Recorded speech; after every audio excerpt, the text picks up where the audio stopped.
Bonsoir à tous. Prendre de l'âge, c'est l'opportunité d'avoir un autre regard sur le monde. Mais c'est aussi le moment où l'on ressent ses fragilités physiques et cela affecte parfois votre morale. Cependant, de nouveaux horizons s'ouvrent lorsque l'on vieillit ou que l'on parte à la retraite. Les enfants volent de leurs propres ailes. Désormais, vous avez beaucoup plus de temps pour vous, mais comment faire pour en profiter pleinement? La vieillesse est de plus en plus considérée non pas comme un processus normal, mais comme une pathologie. Nous sommes donc tous sommés de bien vieillir. Mais comment bien vieillir? Pour répondre à toutes ces préoccupations, il faut comprendre ce qu'est le vieillissement et sur quoi il est possible d'agir. Et je reçois à cet effet Dr Herbert Nunyombi Dosouyovo. Il est médecin interniste. Bonsoir, docteur. Bonsoir, madame. Merci d'avoir accepté notre invitation. Ce fut un réel plaisir.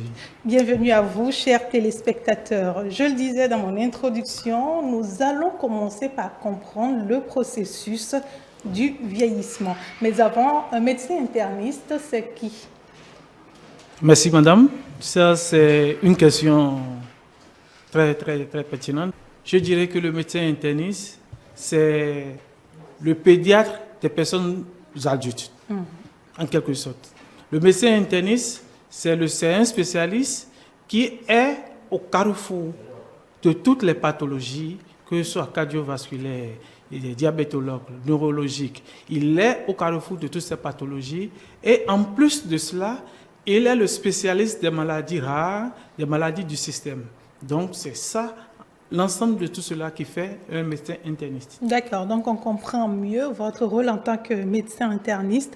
Et donc pour entrer dans le sujet, qu'est-ce que le vieillissement ou comment comprendre le processus qui aboutit au vieillissement?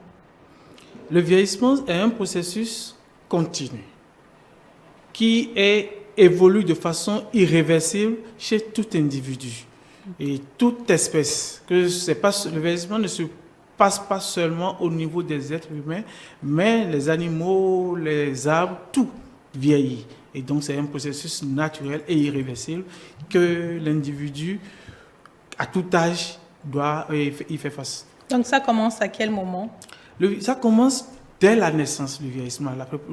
Pour se préparer pour le vieillissement, c'est dès la naissance déjà, parce que l'évolution de la personne, de la naissance jusqu'à l'âge où on parle d'âge adulte, c'est tout cela qui entre dans le processus du vieillissement. Le vieillissement, ça peut être lié à l'âge, comme ça peut être lié à la façon dont votre organisme réagit aux facteurs de l'environnement et à tout autre. Mais pourquoi a-t-on peur de vieillir? Normalement, on ne doit pas avoir peur de vieillir, parce que, étant donné que c'est un processus naturel. Mais c'est la manière dont chaque individu prépare cette étape de la vie qui fait qu'on a peur de vieillir. Si, au début de l'âge adulte, on ne fait pas ce qu'il faut, les habitudes alimentaires, sociologiques, environnementales, on ne les prend pas en compte et on vit comme on veut, on aura du mal à faire face au processus du vieillissement quand cela va se mettre réellement en place. Parce que ce qu'on voit au troisième âge, c'est le reflet ou c'est le résultat de tout un processus qui a commencé déjà depuis l'enfance, le jeune âge et à l'âge adulte, que l'on voit maintenant au niveau du troisième âge s'exprimer par les difficultés que l'on observe. Nous allons revenir sur tous ces éléments-là. La question aujourd'hui, c'est comment bien vieillir, et nous avons posé cette question à quelques personnes de troisième âge à Cotonou. On les suit et on revient. Personnes âgées, environnement, entretien, amour, autour de soi, qu'on soit très attentif et que ensuite la propreté soit de mise. Parce qu'il y a des moments où nous allons dans des maisons, nous constatons qu'il y a des personnes âgées qu'on n'a pas lavé depuis une semaine. La crasse sur la peau ne fait pas du bien. Pour éviter les maladies traumatisantes telles que les gens qui arrivent aux dialyses, il faut nécessairement que ce que l'on mange, ce que l'on consomme, ce que l'on boit et surtout ce que l'on prend comme médicament puisse être des choses qui vous renforcent et non des choses qui vous détruisent plus tard. Donc, l'alimentation, le sommeil, une personne âgée doit pouvoir dormir au moins 8 heures de temps d'affilée. C'est l'alimentation. Il faut bien vivre pour bien vieillir. Voilà. Parce que je n'aime pas, par exemple, manger des choses où il y a de cubes et autres là. C'est pour ça que je n'aime pas trop manger au dehors. À la maison, cube là, c'est remplacé par le son roux, moutarde. C'est un bâtonneau qu'on dit son roux. Bon, voilà. Donc, je préfère le son roux au cube ou bien crevettes. Voilà. Quand on est personne de troisième âge, il faut éviter ce qu'on appelle la mauvaise compagnie. Les clubs de soda-bi là. Il faut éviter. Et bien vieillir, c'est de se connaître, de savoir quelle activité est adaptée à votre organisme et en fonction de ça, il faut abuser de rien. Rien.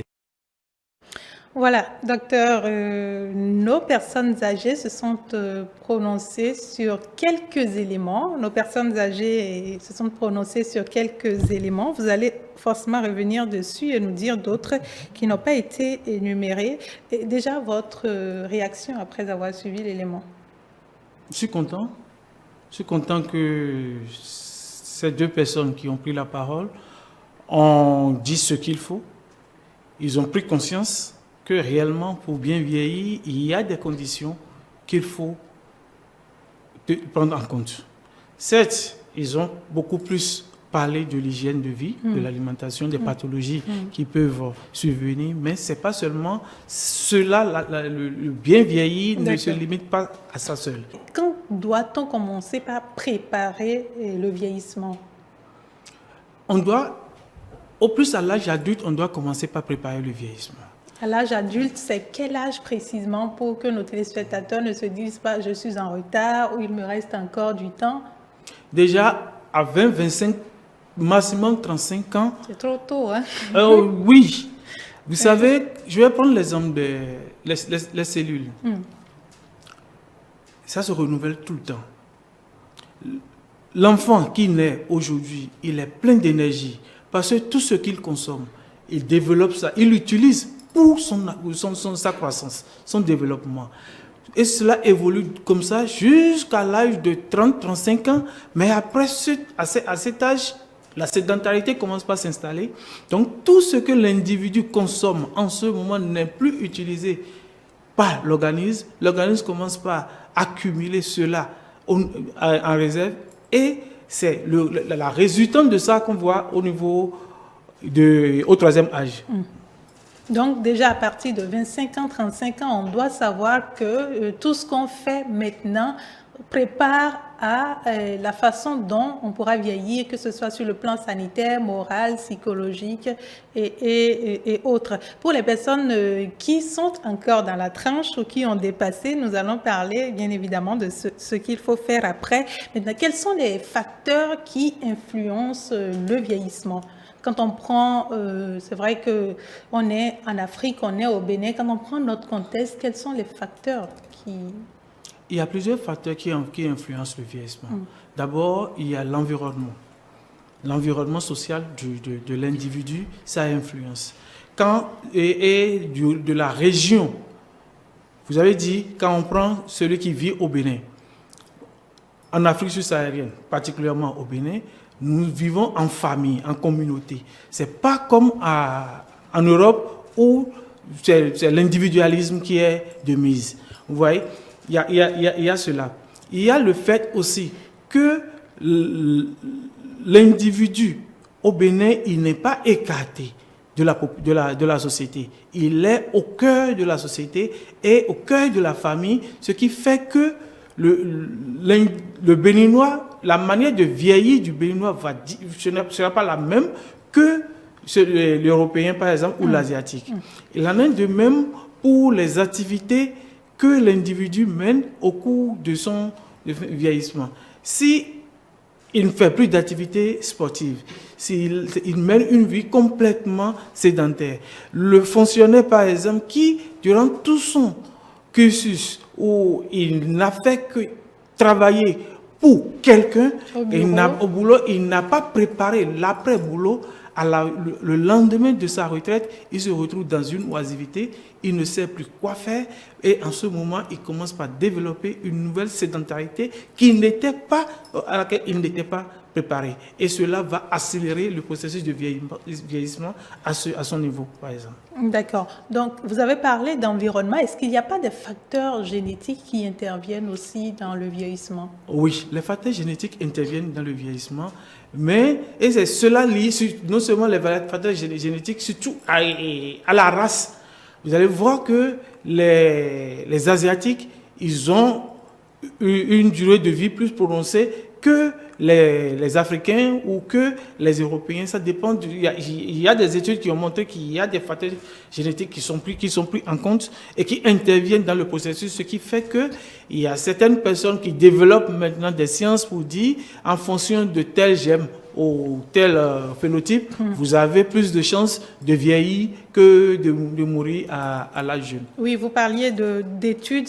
Selon les scientifiques, dans le vieillissement, la part génétique compte pour 1/4 et pour les 3/4 restants, c'est le mode de vie qui est déterminant. On a parlé des éléments qui peuvent influencer. Est-ce que quand on dit bien vivre, c'est rester jeune et à l'âge adulte?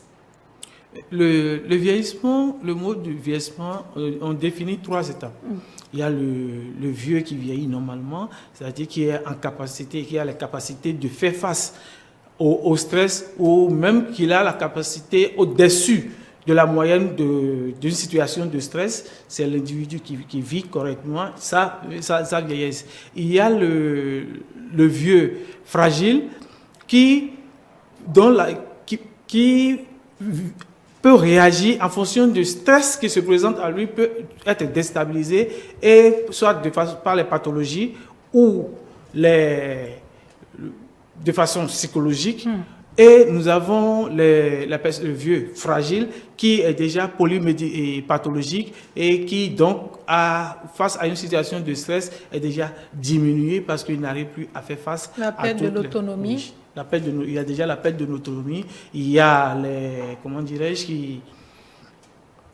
l'alimentation, il a déjà l'hypertension artérielle, il y a déjà le diabète, il y a l'insuffisance rénale, il y a les arthroses et toutes ces polypathologies qui sont déjà au niveau de cet individu, il ne pourra pas réellement faire face et passer une vieillesse paisible. À vous entendre, on a l'impression que vieillesse n'a pas d'avantage, vieillir et n'a que des inconvénients.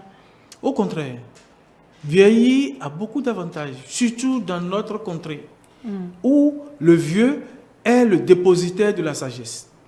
Le vieux est la personne qui conseille. On dit un vieillard assis voit plus loin qu'un jeune homme debout. Oui. Donc c'est parce qu'en fonction des expériences qu'il a accumulées, notre tradition, on lui donne beaucoup plus de crédibilité qu'à un jeune face à certaines situations. Donc c'est pas une situation, la vieillesse n'est pas du tout quelque chose dont il faut avoir peur. Ce qu'il faut faire, c'est de préparer cette vieillesse afin qu'au moment opportun, on puisse avoir les armes qu'il faut pour faire face aux différentes péripéties qu'il peut avoir. L'individu, naturellement, vieillit et l'individu, naturellement, il doit avoir à faire face au renouvellement de ces cellules, à faire face à certaines pathologies, et ça dépend de comment il s'y prépare pour que cela se passe de façon meilleure ou de façon compliquée. Vous étiez en train de parler de l'Afrique ou du Bénin, qui est une société qui accorde encore de la place aux personnes de troisième âge, mais nous savons également que de plus en plus, les jeunes étant occupés, très occupés, il y a la question je dirais pas de migration, mais de l'exode où on quitte les villages pour les villes, et donc on laisse les parents âgés dans ces contrées-là. Ces parents-là ne sont plus autant traités ou chouchoutés comme avant, ça il faut le reconnaître, docteur. Oui, mais c'est pas encore aussi avancé c'est pas si criard, parce que au-delà du fait que l'environnement, c'est-à-dire la cellule familiale nucléaire n'est plus là, parce que les enfants ils ont quitté le village, il y a quand même les autres, les tantes, les oncles, les cousins qui sont à côté et qui se préoccupent de la santé du vieillard qui est là. C'est pas comme en Europe où personne ne cherche à savoir qui vit, par exemple, dans cette localité ou dans cette maison. Oui. On se préoccupe. Si on ne voit pas la personne âgée, on se déplace et on va s'enquérir de cette nouvelle. Donc, c'est pas encore aussi criard, c'est vrai. Et même si le phénomène, on a l'impression que cela se ressent de plus en plus chez les intellectuels, parce que nous copions ce qui vient de l'Occident. Il faudrait qu'on sache que tout ce qui vient de l'Occident n'est pas ce qu'il faut copier. Et il faut qu'on préserve nos valeurs pour que nos personnes âgées, parce que nous, jeunes, aujourd'hui, nous sommes appelés demain à vieillir. Oui. Maintenant que nous avons vieilli, nous avons 60 ans, 70, 80 ou plus, qu'est-ce qu'il faut faire pour se maintenir encore en pleine santé et profiter pleinement des âges de plus? Ce qu'il faut faire en premier, c'est de maintenir une activité qu'on avait avant d'enclencher la période de vieillissement. Si on était fonctionnaire, qu'on se prépare une activité qui va nous permettre une reconversion pour qu'on puisse rester dans l'activité. Parce que si on commence par mener une vie de sédentarité, et c'est en ce moment, effectivement, l'hygiène alimentaire ne suit plus, on commence par boire de l'alcool à tout vol, on mange des repas trop salés, trop huileux. Ça, il n'y a rien à faire, ça va agir sur l'organisme. Donc, ce qu'il faut faire, c'est de commencer par éviter au maximum les aliments trop huileux, trop riches en graisse. Éviter au maximum, même si on n'est pas déjà diabétique, de laisser la consommation du sucre. Parce que le sucre n'est pas bon pour la personne âgée. Réduire au maximum les situations de stress et de faire de l'activité physique. Faire de l'activité physique, c'est-à-dire l'activité sportive, ne veut pas forcément dire sortir le matin ou l'après-midi et courir partout. Non. Mais la marche, on peut faire la marche, pas forcément faire la marche au dehors. On peut faire même la marche à l'intérieur de sa maison. Sur 30-40 minutes, faire des allers-retours, c'est aussi de l'activité. Essayez au moins 3 fois par semaine de faire une activité qui va nous permettre de transpirer, qui va nous permettre de nous mobiliser. Nous avons l'habitude de voir, surtout, je m'excuse, nos bonnes dames, quand elles veulent faire peut-être la cuisine ou tout là, elles sont assises et elles commandent les enfants à leur amener tel condiment ou tel bol.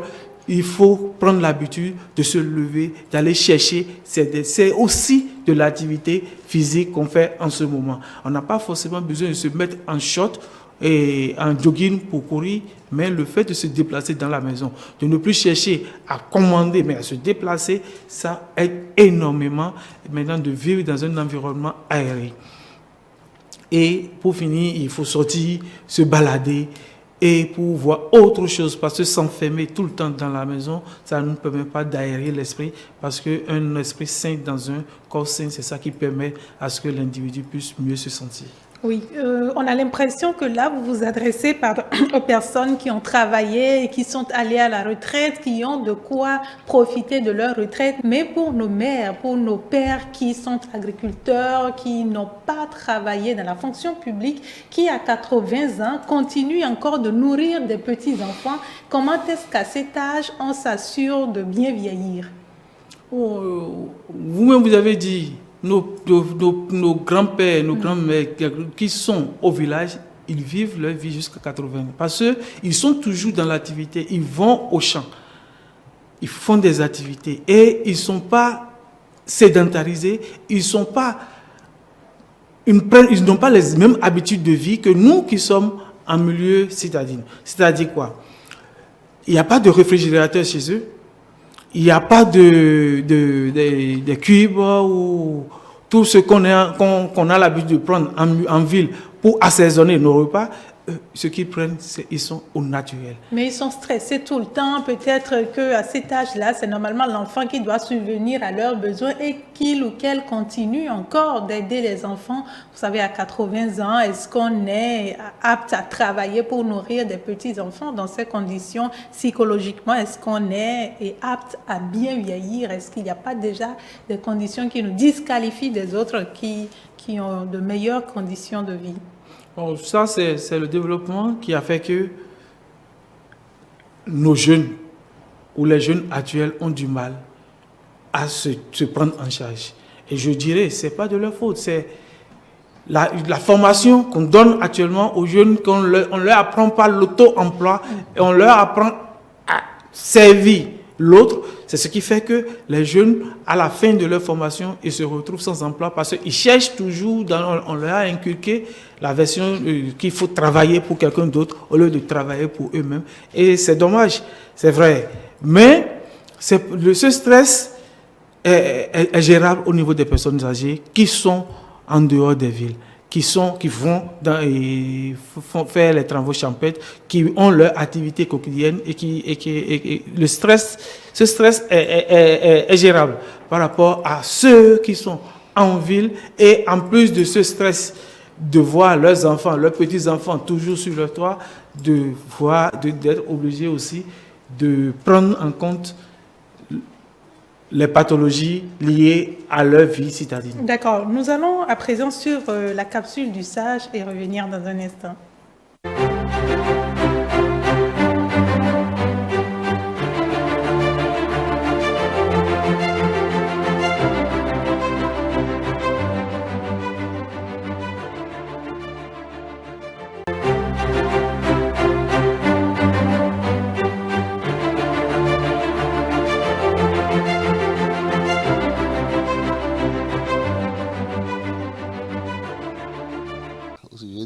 De nos enfants de nos jours d'aujourd'hui, je constate qu'ils aiment trop l'argent facile.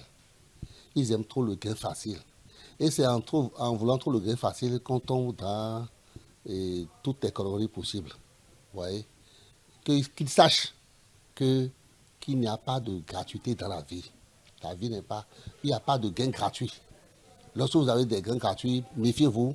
Si on vous offre quelque chose qui est trop gratuit, fuyez, n'attendez pas. Donc, que les gens comprennent qu'il faut prendre son pain à la sueur de son front, comme l'Écriture l'a dit. Ce sont des lois de la nature, ce n'est même pas quelque chose de religion. C'est la nature qui est ainsi faite. Ils oublient qu'il y a toujours un revers qui viendra corriger ce qu'ils font. Donc, je demande à nos jeunes de faire attention aux gains faciles.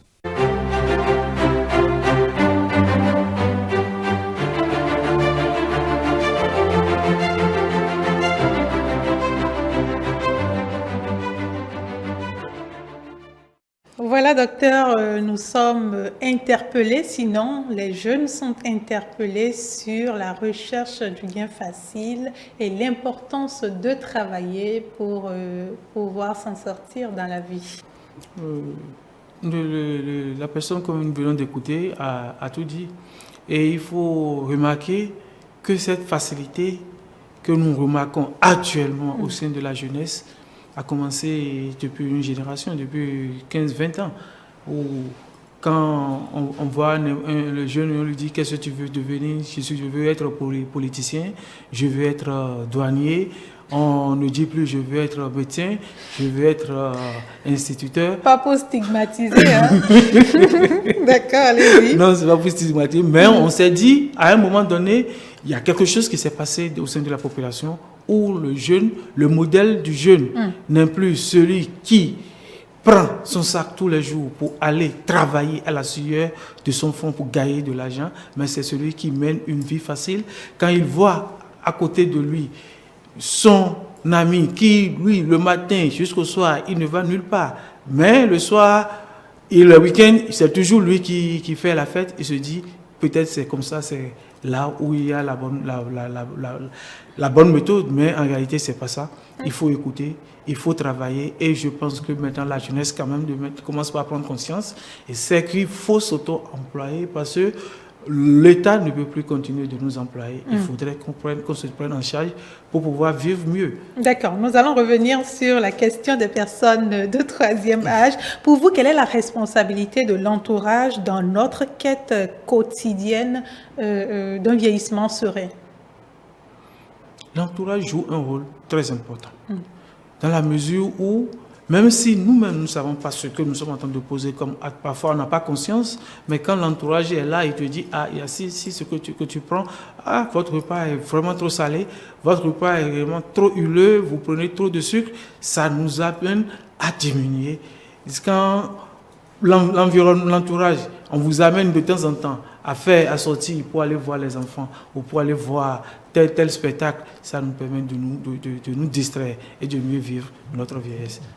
Merci, docteur. Nous sommes à la fin de ce numéro de troisième vie, troisième âge. Il faut retenir que quelle que soit la situation, vous l'avez dit, qu'on ait travaillé pour avoir une retraite ou qu'on n'ait pas eu à travailler dans la fonction publique, il faut trouver des moyens, soit dans l'environnement, dans l'alimentation, de s'occuper et de revoir son alimentation pour bien vieillir. Le grand âge ne nous condamne pas, on l'a compris. Au contraire, il est possible de pouvoir compter sur une vieillesse prometteuse, active, qui a un rôle à jouer dans la société. Et ce sera tout pour votre émission. Prenez soin les uns des autres et surtout, restez en notre compagnie. Merci. Merci.